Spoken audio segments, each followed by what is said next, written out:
Hugo, 6 vidéos trouvées sur les médias Oui, sociaux cette semaine. mais ça faisait longtemps, il fallait que Ben je oui. vous garde quand même. Écoute, sans plus tarder, Nick, là, je ne sais pas si tu es au courant, mais il y a la nouvelle saison de Mandalorian. Ça fait en fait, ça fait 1 mois et demi environ qu'elle est sortie. Puis, je pense que certaines équipes sont partisanes de cette série, puisque c'est rendu leur célébration d'après-match. On sait, chaque équipe a maintenant une tradition. Là, lorsque le joueur du match est nommé par ses coéquipiers, il va recevoir une ceinture, un chapeau, un manteau. Eh bien, dans cette équipe-là, c'est un casque de Mandalorian. Il faut le faire. Écoute, le fan de Star Wars en moi est comblé là-dessus, Nick. Ben, j'ai hâte de voir le premier gardien de but qui va se faire un look au Mandalorian, justement, de ce style-là. Je suis sûr que ça va arriver. Surtout les Golden Knights sont quelque chose qui peut s'en Oui, rapprocher aussi. Là.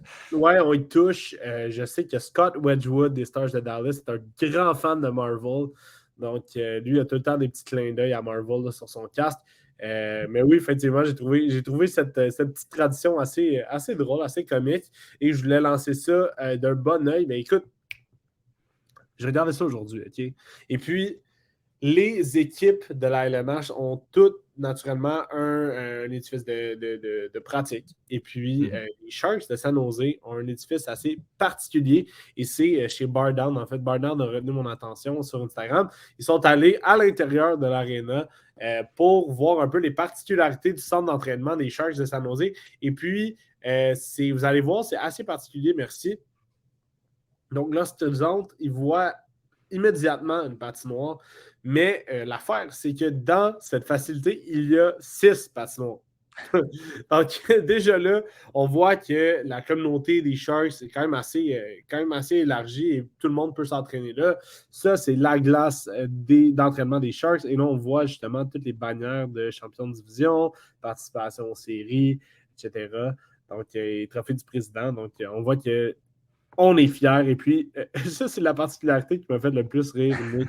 Dans le cabane, style chalet, là, dans la facilité d'entraînement, vraiment, on voit qu'il y a un style assez particulier. Donc, ça ressemble un peu à ça. Écoute, je trouve que c'est cool de voir toutes les équipes un peu rajouter sa touche. Comme là, vous voyez, c'est comme encore plus l'esthétique de chalet avec les trophées. Ah, c'est vraiment, c'est très, très old school là, Ouais, il y a comme beaucoup de style clins d'œil, il d'entraînement. y a beaucoup de blagues. On voit un peu vers quoi là, les Sharks veulent se diriger lorsqu'ils s'entraînent. Donc, je trouvais que c'est une touche assez intéressante là, pour les Sharks dans une saison un peu malheureuse. On va Ben, mettre ça sera peut-être les prochains lieux d'entraînement de Connor Bedard, qui sait, à suivre dans les prochaines ici. Je semaines. pense qu'il y aurait beaucoup de plaisir et peut-être qu'il va y avoir un cadre de Connor Bedard avec une coupe Stanley Peut-être. accrochée sur les murs de l'édifice d'entraînement.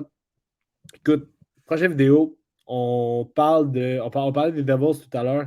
Les Devils qui s'en vont dans les séries chaud, et très excités. Et puis Jack Hughes, encore une fois, qui fait partie de l'élite de tout ça. Ben, regardez ce jeu face aux Capitals. En fait, ça, c'est Timo Wow. Meier. Excusez, j'ai vu le 6, mais c'est Timo Meier. Fraîchement acquis, même chose. Fraîchement acquis des Sharks de San Jose. Et dans une équipe qui va se battre pour aller loin en séries éliminatoires. Et il fait preuve de tout son talent, là, juste en prenant cette passe au vol, puis en faisant une relance offensive. Là, on voit vraiment à quel point Timo Meier, qui fait partie, je pense qu'on est rendu à quoi, 4 Suisses ou 6 Suisses là, au Ah, niveau ça, il y a c'est fou. énormément de Suisses, et je pense que c'est ça qu'ils apprennent en Suisse. Lorsqu'ils commencent à patiner après, Ben, c'est comment et- être capable de recevoir une passe au vol. ouais, ben écoute, il doit avoir quand même peut-être un peu un background de soccer de ce côté-là, parce qu'évidemment, tu sais, c'est comme une réception d'un ballon qui arrive dans les airs au soccer, donc ça ressemble vraiment au niveau du Oui, style. Peut-être que ça a eu une influence la petite également. influence européenne. La petite Exact. influence européenne dans un jeu nord-américain, ben écoute, ça a été aussi un peu ça le parcours de l'équipe de la République tchèque au championnat de hockey junior en se rendant jusqu'à la finale. Adam Gajan, le gardien de but qui joue dans la NCAA, gardien de but de cette équipe tchèque-là, a des mains lui aussi, si vous ne le saviez pas. Donc en USHL, Gajan qui va venir chercher la rondelle et hop, déjouer, là, vraiment, là, tout est dans les hanches, dans les épaules. Écoutez, moi, ce gardien de but-là, je pense qu'on peut vraiment, vraiment le regarder. Garder un œil surtout sur lui parce que je pense qu'il est éligible au prochain repêchage et fait partie des meilleurs gardiens de but là, avec Michael Rabal là, dans le prochain draft, justement. Donc, Mhm. attention à Ouais, lui. Ben, c'est ça, habituellement, en plus, les gardiens de but qui sont capables de bien manier la rondelle sont de plus en plus recherchés parce que ça devient un peu un sixième homme aussi en relance. Donc, non, ça va être intéressant. Exactement. Exactement, on a vu de nombreuses fois cette année Igor Shesterkin faire une relance sur que ce soit un jeu de puissance là, pour ramener la rondelle le plus rapidement possible de l'autre côté de la patinoire.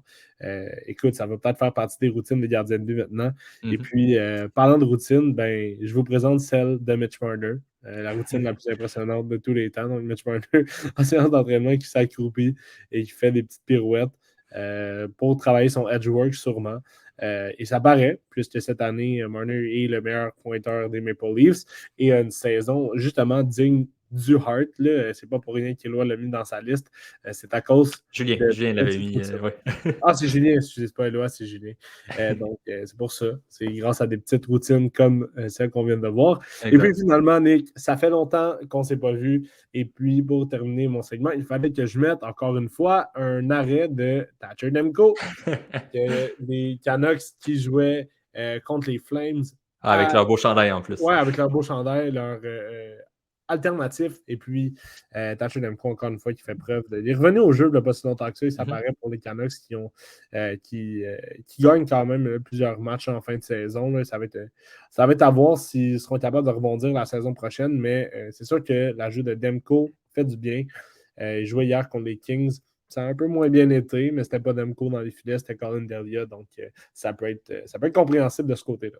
Oui, les Canucks, qui ont, comme tu le dis, depuis la date limite des transactions, là, on a un petit regain. C'est sûr, évidemment, l'horaire semblait plus facile pour eux, mais quand même, c'est encourageant peut-être de ce côté-là de voir que les quelques départs durant la date limite ont peut-être eu un effet bénéfique aussi sur le Exact. groupe. Donc, ça sera à suivre l'an prochain.